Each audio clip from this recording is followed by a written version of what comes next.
niños, niñas y adolescentes.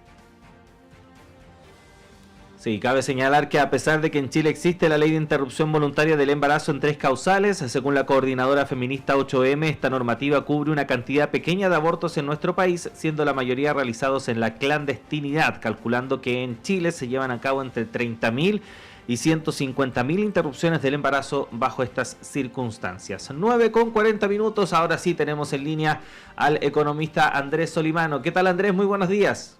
Sí, buenos días, Claudio. ¿Cómo está usted?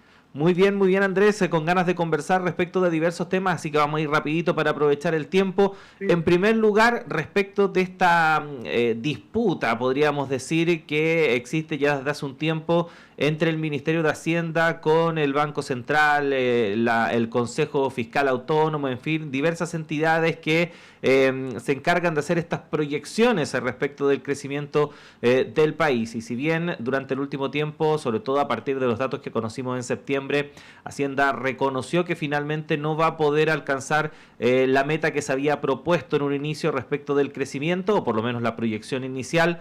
De todas formas, hay diferencias entre una visión más positiva por parte del Ejecutivo y otra más negativa respecto de estas otras entidades. ¿Qué podríamos decir al respecto, Andrés? sí.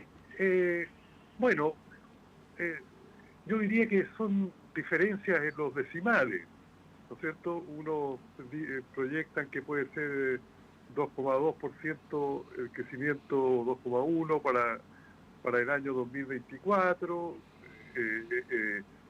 Hacienda es más positivo, más optimista y proyectan 2,4, quizás hasta podría llegar a 2,5, con poco de suerte, de crecimiento. Entre medio está el Banco Central. Bueno, lo que pasa es que también está rodeado de entes autónomos, ¿no es cierto? El Banco Central es un ente autónomo, el Consejo Fiscal también es otro ente autónomo. Estamos, bueno, está bien que haya autonomías,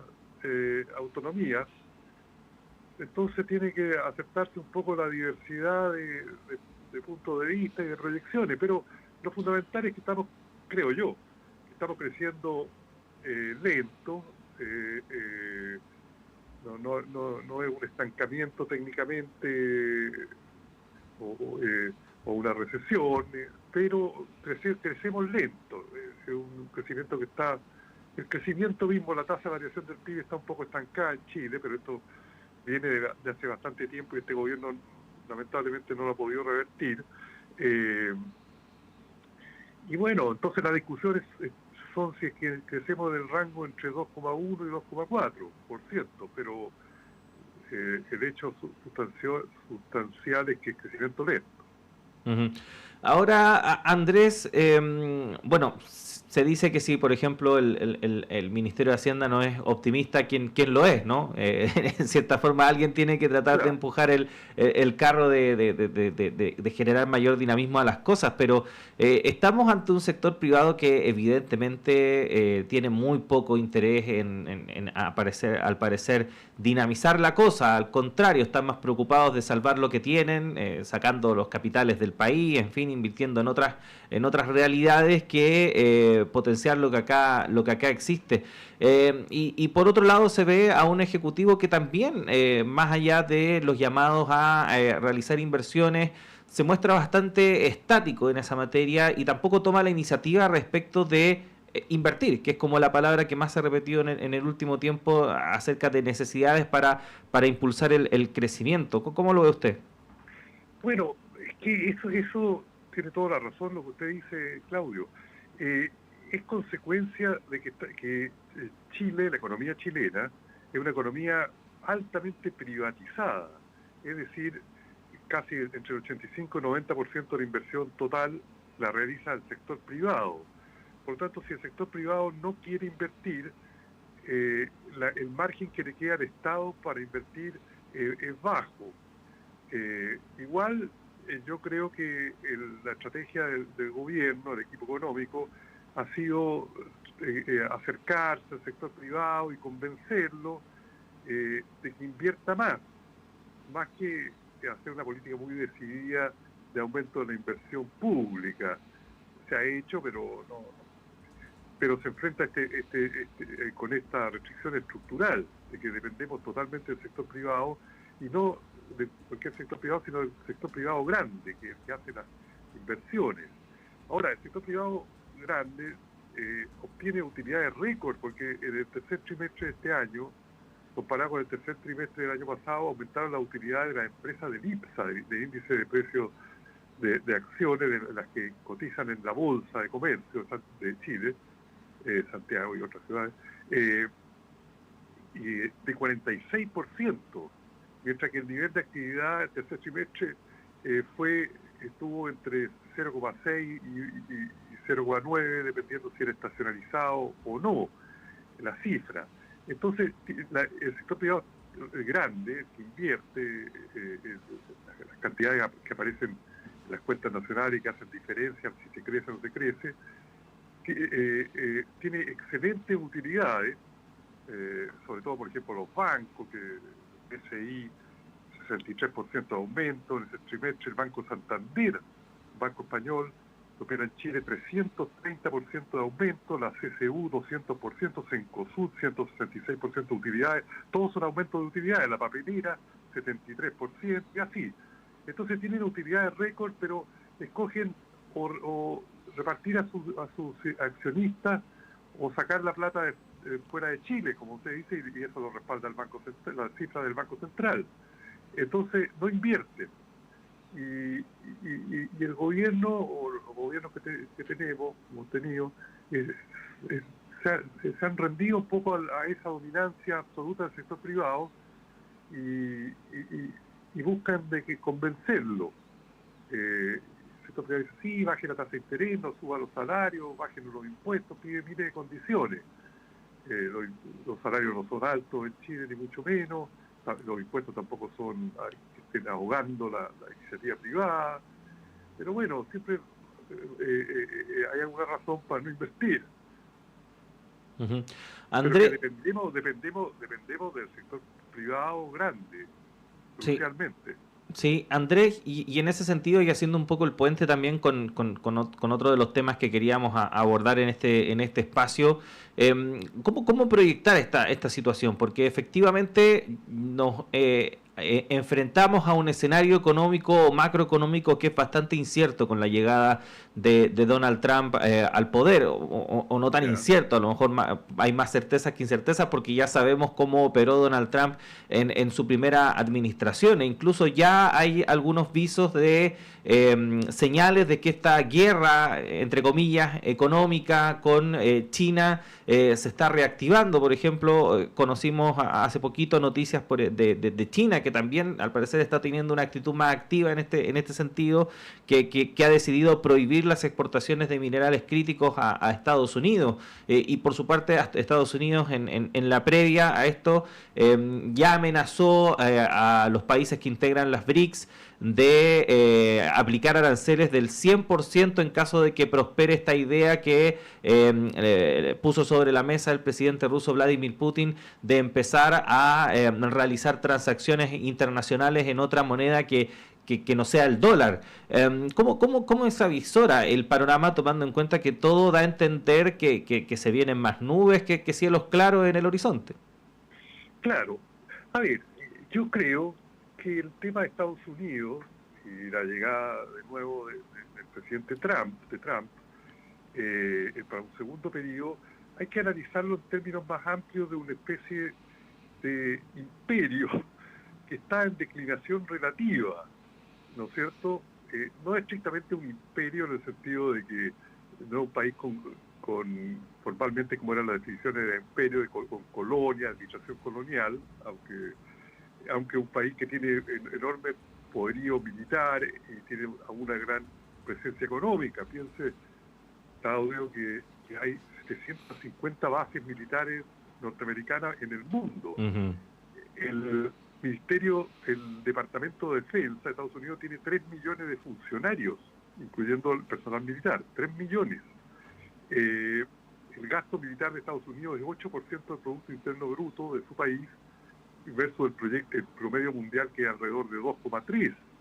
Es decir, estamos en presencia de un país hegemónico con una presencia muy fuerte en el área militar y en el área económica. Pero en el área económica ha recibido el desafío de China, ¿no es cierto? Antes el gran enemigo era Rusia, y sobre todo la Unión Soviética, en la época hasta el 91. Ahora, pero era más por razones políticas.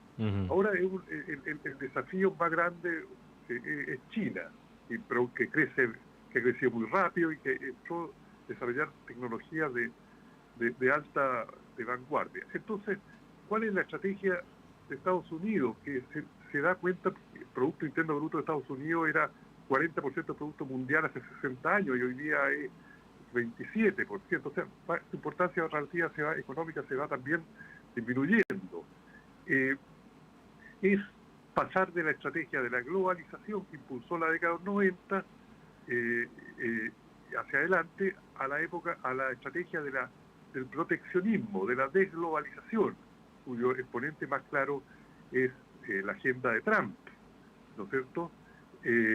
Entonces, pero también Biden aumentó los aranceles de los productos chinos y mantuvo medidas proteccionistas de Trump. O sea, ha habido una especie de constante entre demócratas y republicanos de un giro al proteccionismo, ¿no es cierto?, a nivel internacional y un abandono del ideal de la globalización que impulsó las décadas anteriores. Entonces eso hay que tenerlo en cuenta. Y bueno, a Chile le puede afectar, aunque tenemos un tratado de libre comercio, pero yo dudo que una personalidad como Trump se complique mucho la vida, quizás en respetar si no necesita respetarlo. Es un país chico, pero hay una incertidumbre ahí. Y también la incertidumbre de los efectos globales que también le van a golpear a Chile. Porque si se reduce la entrada de productos chinos, por ejemplo, a Estados Unidos, y nosotros exportamos 37% de nuestras exportaciones a China, nos podemos ver afectados indirectamente por esa vía. Y por otras vías, porque se está deteriorando el ambiente económico internacional con este giro de Estados Unidos al proteccionismo y el abandono de la globalización. Y también el abandono, que nunca ha sido muy grande, al multilateralismo, nunca ha sido muy grande el apego. Entonces yo creo que hay que analizarlo en esos términos. Es una potencia mundial, incontrarrestable desde la Segunda Guerra Mundial, con su pique en la década de los 90, que empieza relativamente a perder terreno a nivel global, desafiado sobre todo por las economías de Oriente, en especial China. ¿Y cómo responde? Responde con guerra comercial, con cerrarse, con amenazas de aumento de aranceles. Habría que estudiar cómo fue el decline del otro imperio que empezó a desvanecerse un poco, que fue el británico, después de la Primera Guerra Mundial y ya en la Segunda. Entonces hay que verlo, pero la historia muestra que ningún imperio dura para toda la vida. No es que va a desaparecer, pero empieza a tener que compartir en un mundo multipolar su hegemonía. Y eso es lo que le está pasando a Estados Unidos. Y reacciona, Make America Great Again, hagamos América entendido como Estados Unidos, porque América es Sudamérica, Centroamérica, Canadá y también Estados Unidos. De nuevo grandes, como volvamos a la gloria del imperio, cuando éramos poder incontrarrestable. Todavía son un poder muy poderoso, por eso están toda esta presencia en el mundo, el planeta, en términos militares y también influencia económica fuerte, pero los datos, la realidad está mostrando que va perdiendo, se va erosionando esa dominancia. Y se reacciona de esta forma, cerrémonos, seamos de nuevo los primeros nosotros. Hay otras estrategias.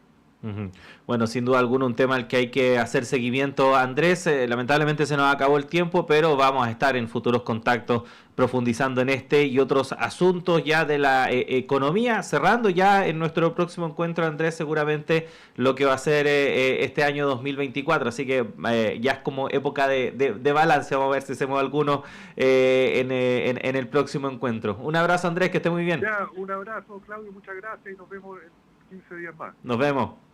Ya, adiós. Adiós, adiós. 9:54 y con esta conversación con el economista Andrés Solimano despedimos esta primera edición de Radio Análisis. Como siempre, muchas gracias por habernos acompañado el día de hoy. La invitación es a que siga junto a todas las plataformas de Radio Universidad de Chile porque ya llega Antonella Esteves y Semáforo, pero también acompañe la programación de la red de radios que piensan y también del canal de televisión UChile TV. Me reencuentro con ustedes junto a Diana Porras a las 13 horas en la segunda edición de Radio Análisis. Que tengan una bonita jornada.